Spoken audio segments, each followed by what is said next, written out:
Welcome to our sharing on the book of Exodus. I left you in the last episode with the 8th plague unfinished because we just simply ran out of time. But there's something very important I want to share with you from the 8th plague, and it is the reaction of Pharaoh. The reaction of Pharaoh is actually very, very important. So I just want to pick up a few verses and then we'll go on to the next plague. Pharaoh sent urgently for Moses and Aaron.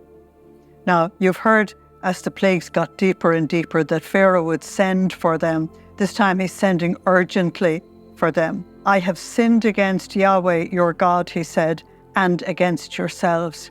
This is his second confession, and it is extremely important. He says, forgive my sin. He's acknowledging it as sin. I implore you, he said. Okay, what is so significant about that apart from Pharaoh himself? You go to the Gospel of St. Luke in chapter 15, and they're the exact words that Jesus put on the mouth of the prodigal son.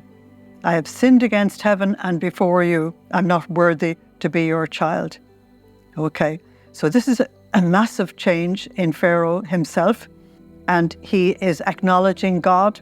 He's acknowledging that he's only a creature and that he shouldn't be opposing God. And he's acknowledging that he is sinning against Moses and Aaron. Now, Moses and Aaron throughout this whole ordeal have been gentle, kind, humble, and Aaron has been completely silent. Moses has never reacted to Pharaoh.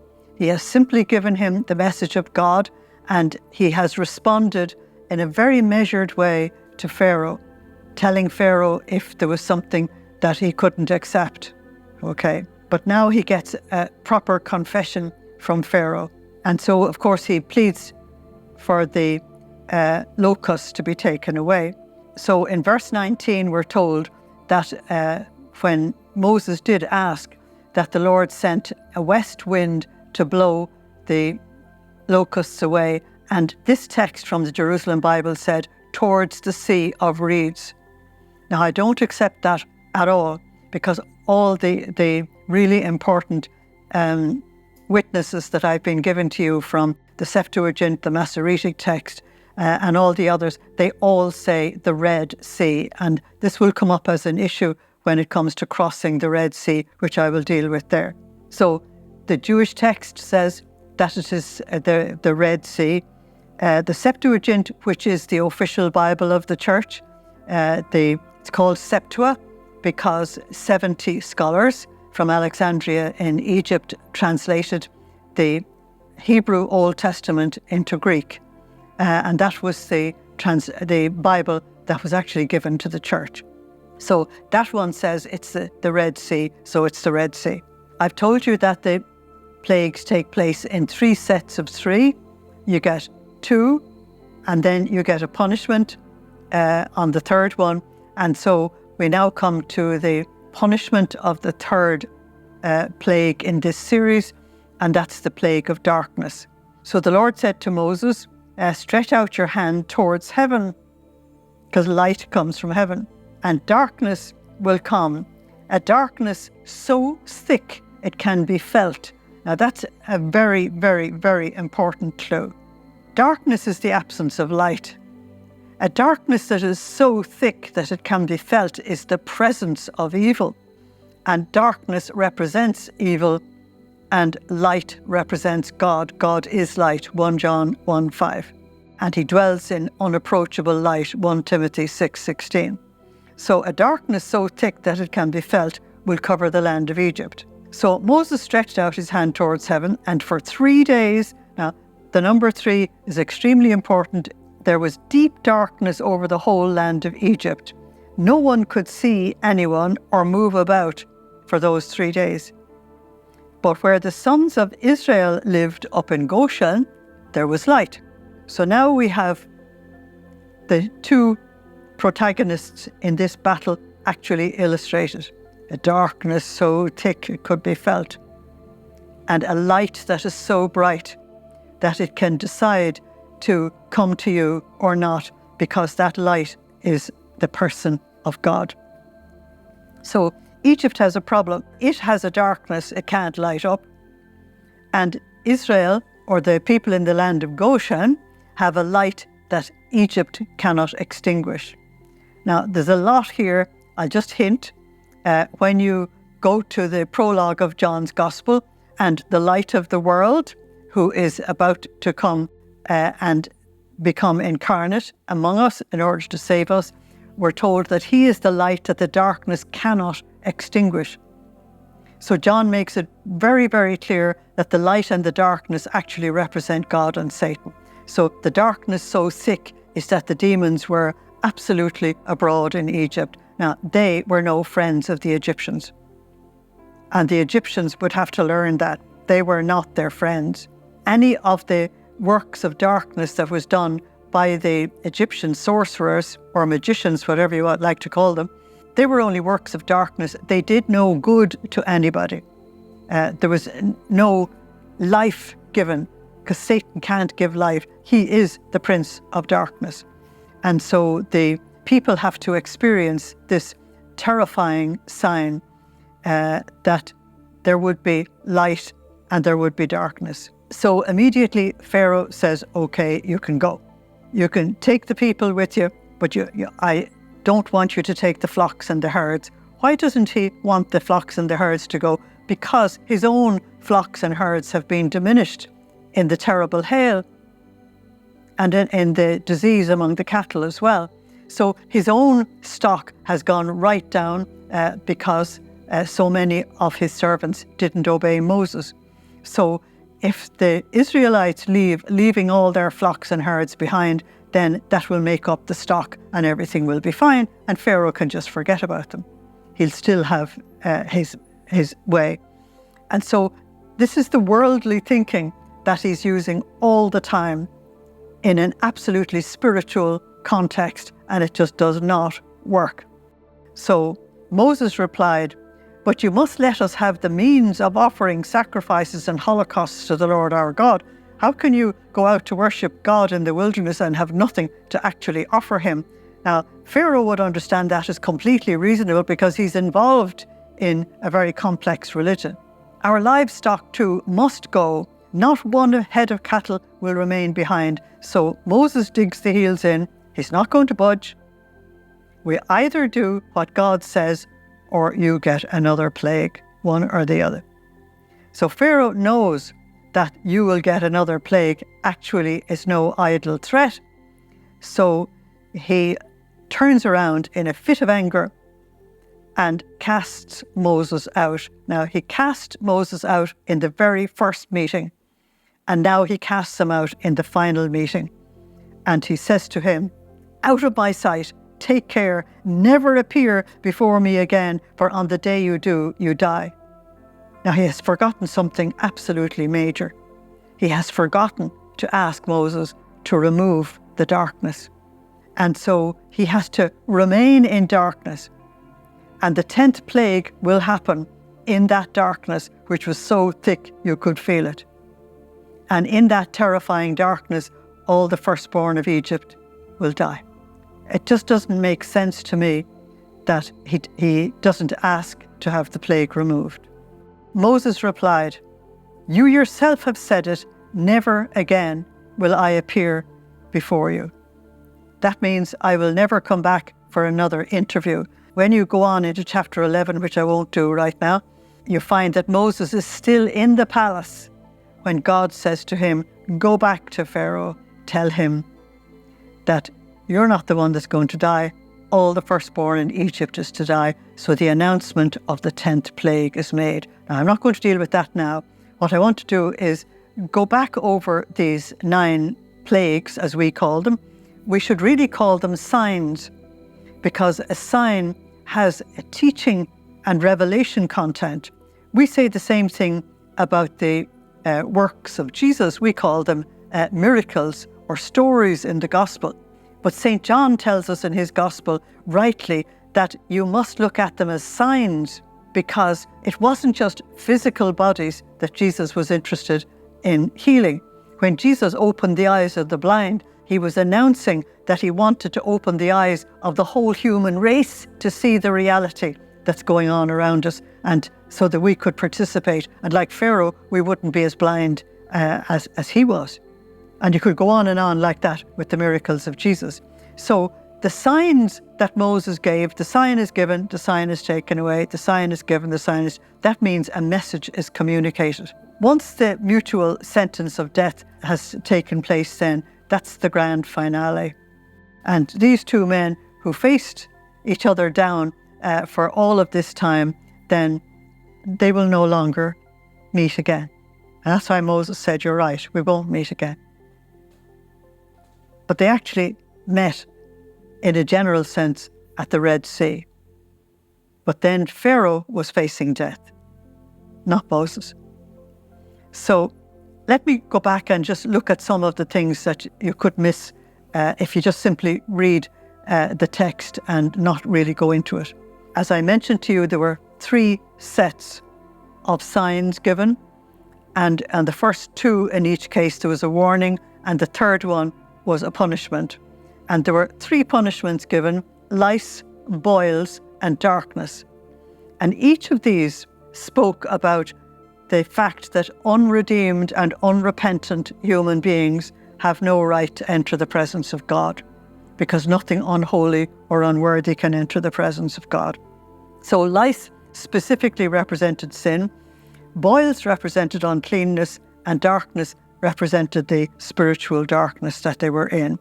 So the 10th plague has to do with redemption, so we won't deal with that now. The first 2 plagues disturbed their comfort, but didn't do any damage.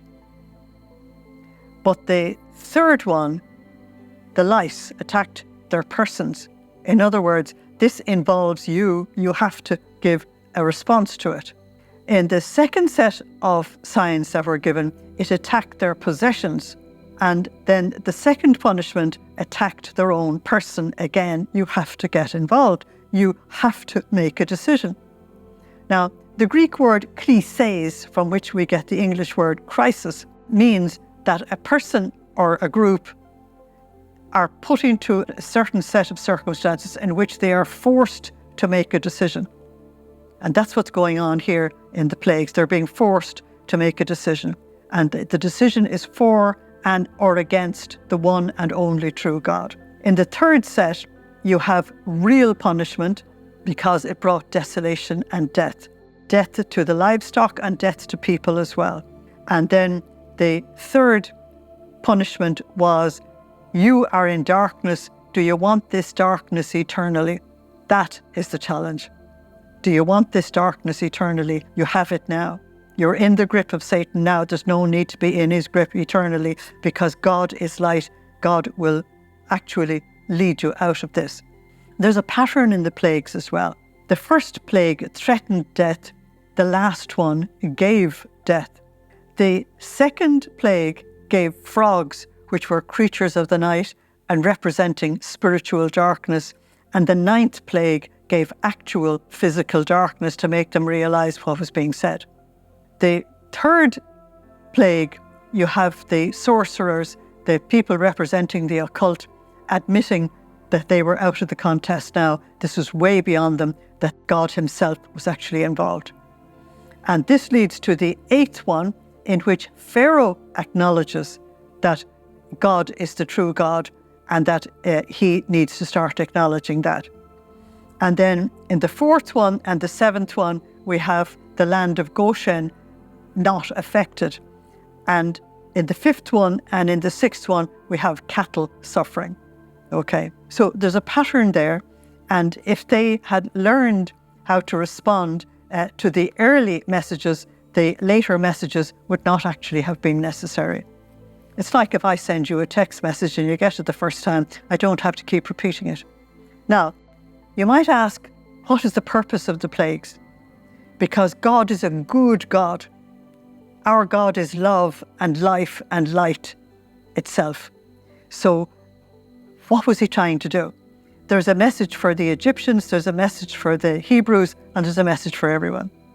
First of all, the plagues gave public manifestation of the presence and power of Yahweh, the living God,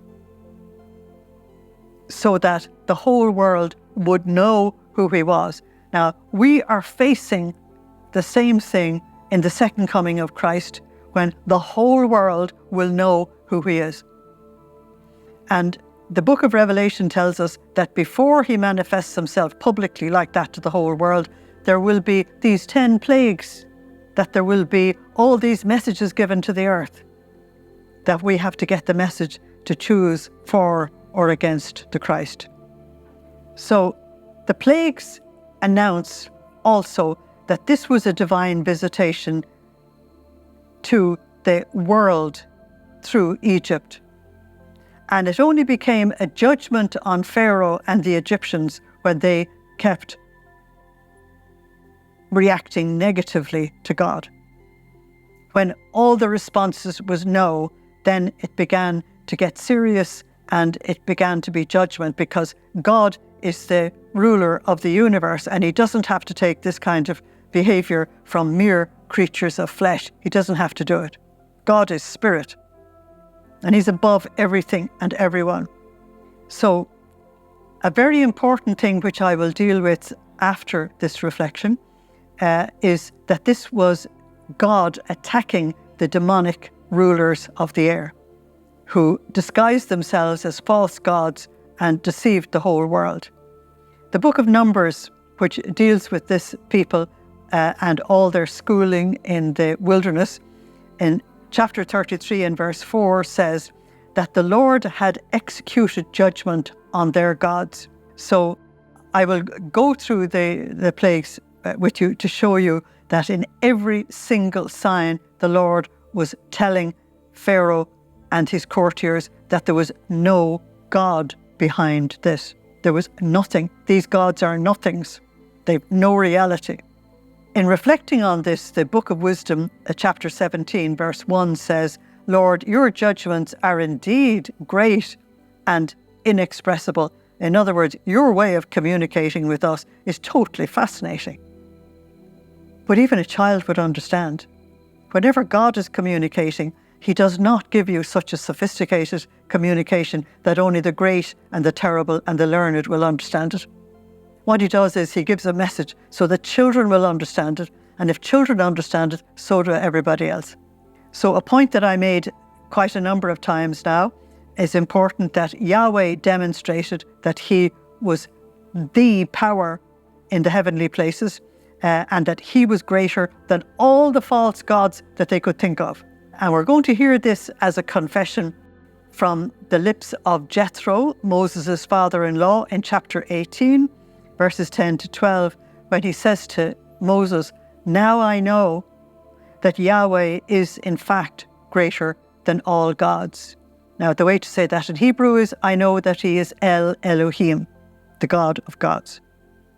And Jethro actually offered sacrifice to God, to Yahweh, in the wilderness as well. So the next thing is that the plagues taught us, or teaches us, that the human race has responsibility before God. We have a responsibility to recognize his presence, to listen to his word, and to obey. Thy will be done on earth is the issue. You notice that right at the very beginning in chapter 3 of the book of Genesis, that God held Adam and Eve and the serpent responsible for what they did. But he didn't allow them to blame each other. Each one did whatever they did. And throughout the whole process, the Lord said that he would be revealing himself to the whole world through these events. Because, you know, they didn't have telephones in those days. But if you want to get a message out, you only have to tell a man, tell a woman, or tell a child. That's all. You don't have to do anything else.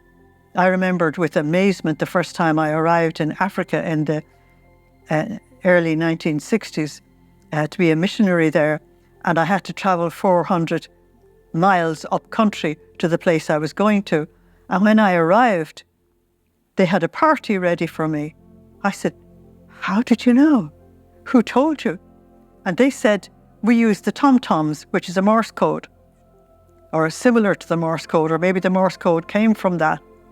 And they said, we sent a message on the tom-toms across the mountains so that they knew as soon as you arrived. I said, what did they say? And they said, pink face has arrived. And they were all ready for this pink face that had arrived. Yes, God is able to get his message out. And from time immemorial, they have proclaimed the message from mountaintop to get the message across to the world. Now, when you go into the book of Joshua, and they're about to enter the promised land, the spies go to Jericho, and they find, this is chapter 2 of the book of Joshua, verses 8 and 9, they find that the people in Jericho know all about them, and they know all about what Yahweh has done for them, and the people tell the spies that they're all terrified of them. And they're not so much terrified of the Israelites as terrified of the God of Israel because of his shocking power at the Red Sea.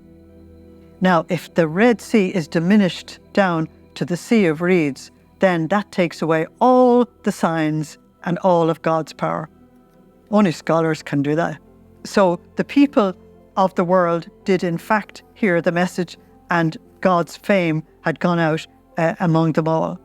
The other thing is that the plagues were also a series of trials and testings for Israel, because God was demonstrating to them that he was omniscient, that he was omnipotent, and he was omnipresent.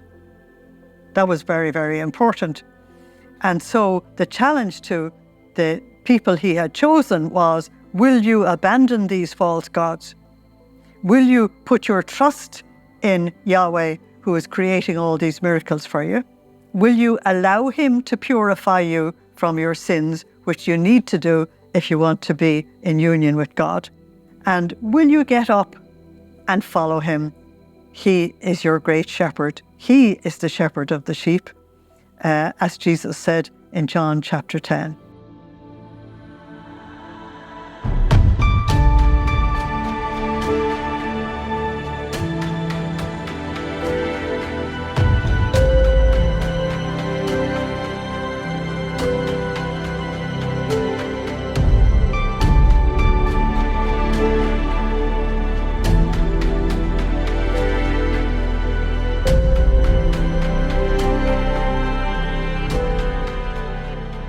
So let's look for a moment at the moral significance of the plagues.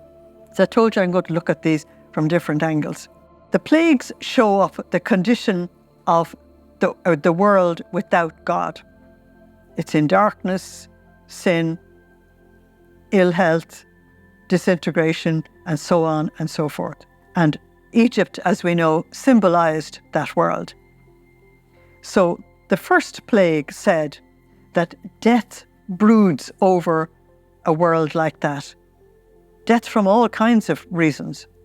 And if nothing is done about it, it will lead to spiritual disaster, meaning eternal darkness, and death, meaning the second death for everybody. So it's a world that needs a redeemer and needs a rescuer. The frogs, you remember I hinted at the frogs? They were bloated creatures of the night, and they represent the darkness that the sorcerers and the occult were using.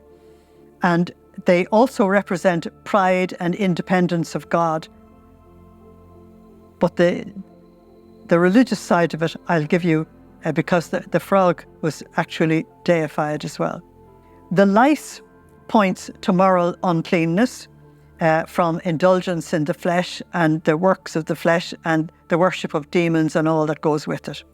The swarms of flies point to the fact that the people who are in rebellion against God are ruled by Beelzebub, the lord of the flies, and therefore Satan himself. So Satan hides in this darkness. Satan hides in immorality. Satan hides in sin, so that he can do as much damage as possible to you as a person and block you from ever seeing the light. That's why it's very, very telling that they were left in a darkness that was so thick it could be felt. That means the demon blocking out every possibility of them now recognizing the presence of God. The cattle disease indicates that our moral behaviour can actually make us look like beasts of burden. Because Jesus said in John 8:44 that anyone who sins is a slave. So the cattle disease then represents this spiritual slavery and the forced labour and all that goes with it. The boils represent sin taking over in society or making a nation sick. The whole nation can be sick if sin has increased and multiplied and conquered it. The hail, the terrible hailstorm, represents God's judgment on a rebellious human race that will not come to him. He's coming to them as light, love, grace. He wants to be their redeemer. He wants to take them into the light. He wants to show them the way of redemption. He wants to take them on the journey through the wilderness into the promised land. He wants that for everybody.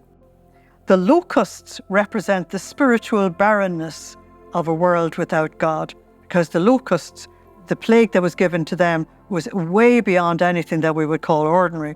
And so it just simply cleaned out all the greenery that was in the land, left them completely barren. And so it represents a spiritual barrenness, which is very frightening. And the dense darkness then, they're in a world alienated from God, filled with demons. Now, they didn't realize that the so-called gods they were worshipping actually represented demons, but St. Paul is very clear about that. I think it's 1 Corinthians 10, where he tells the Christians that you cannot be going to these temples with false gods where they're worshipping demons and then come back and think that you can participate in the Holy Eucharist. Because so much was being communicated, Pharaoh and his government and the people were all being put into a situation where it was essential that they would make a decision. Now, a crisis does that. It makes you make a decision for or against. If things are going along normally, we can often just go along, plod along from day to day and not really make a decision. And a crisis is there to make us make a decision. What would these plagues say to the people up in Goshen? So the people who had been chosen, they're under the covenant of Abraham, but they're being oppressed. Now notice there isn't an awful lot of slave labour going on during these plagues. Everything is stopped. So they're up in Goshen. They're actually separated from what's going on in the rest of Egypt. So what God wanted, Yahweh wanted, was to establish a relationship with Israel. They were his chosen people. They were his people. So he finds them in the world in this desolate situation. Now, the prophets later on, and particularly the prophet Ezekiel, speaks about the allegorical history of Israel and says that she was found in a desolate waste and she was found in utter nakedness. Now, in the Bible, utter nakedness means no grace. When Adam and Eve were clothed in grace, we're not told they were naked. We were told they were naked when they sinned and grace, the clothing of grace, was removed from them. When you go to the Gospels and you find Jesus healing a demoniac, he clothes the man and he's clothing him with grace and redemption. So nakedness in the Bible is not the physical stuff that people speak about. So God found them in this desolate waste in Egypt, a spiritual waste, but it was a highly developed civilization. He found them surrounded with false gods and very much affected by them. And so he decides to woo them as a divine lover publicly. And so he's wooing them and showing them by demonstration that the false gods are absolutely nothing. And when you're finished looking at this, go to Psalm 115, where all of this is put very, very clearly. That these false gods have eyes and they do not see, they have ears and they do not hear, they have a mouth and they do not speak, they have hands and they do not work, they have feet and they do not walk. They're just dead things. They're made of clay. They're nothings. And then they say, but our God is no thing. He's spirit. These are material things. And Jeremiah picks that up as well. These are material things, but they're nothings. They've no life in them. Our God doesn't need any of this material stuff because he is pure spirit. They had a lot to learn, an awful lot to learn. Now, they had lived in Egypt for a long time, for several hundred years. And so they were all Egyptians, the whole lot of them. And therefore they were imbued by the culture of Egypt, and they were affected by the idolatry, as we will see when we go into the wilderness. They still had the faith of Abraham, and they were still part of his covenant because they were circumcised, but they didn't know Yahweh personally. It was just a tradition. And that's very much the condition of an enormous number of Christians today who are baptized, attend church, listen to sermons. They don't know the Lord. What they have is a tradition. They have a religion, but they don't have a personal relationship with God. And the essence of religion is a personal relationship with God.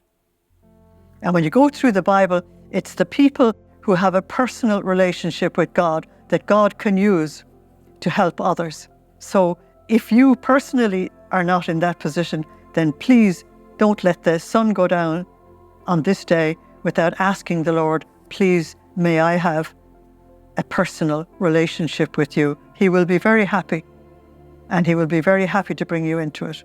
The magicians and the sorcerers in Egypt also affected God's people up in Goshen, because they were in the same country, under the same influence. And they did have powers, as was demonstrated in the first 3 signs. But their power was very limited, and it came from the occult, or it came from the evil one. And God had to demonstrate to his own people up in Goshen that the power that was being used by the sorcerers and the magicians came from his enemy and their enemy. And they were not to touch this. That he demonstrated that just with the power of his word, just by making a decision, that he could do anything he liked. They have to learn this. So not only is Egypt in the school of Yahweh, but the people of God up in Goshen are also learning in this school of Yahweh. And they had to learn that behind all of this occultic stuff is the power of the demonic. But as you go through the Bible and the history of this people all down the centuries, you find that they had a very bitter battle to fight against idolatry, which the whole world was imbued in. And sometimes they fell very low. It's really sad. So it was essential, therefore, for Yahweh to take on these false gods and their representatives, who were Pharaoh, considered a demigod himself, and the magicians and the sorcerers, who were the ones operating the power. He had to take them on, because otherwise he could not liberate anybody. All the contests had to take place in public, because this was an issue of life and death, not just for the Hebrews, not just for the Egyptians, but for the whole world. Everybody had to come to conclusions. The people of God up in Goshen also had to become utterly convinced that Yahweh was Almighty God. He could do everything. And they did get the message, because when we get as far as the Red Sea, you will find that Moses tells them to stand still, do nothing, put your trust in God. You know He's Almighty. You know He can make a way for you, and a way for them was made through the sea. When you come to the gospel, Jesus says, I am the way, I am the truth, I am the life. That's John 14:6. That He has made a way for us all the way back to the Father's house. And so we're dealing with Almighty God, the omnipotent one here.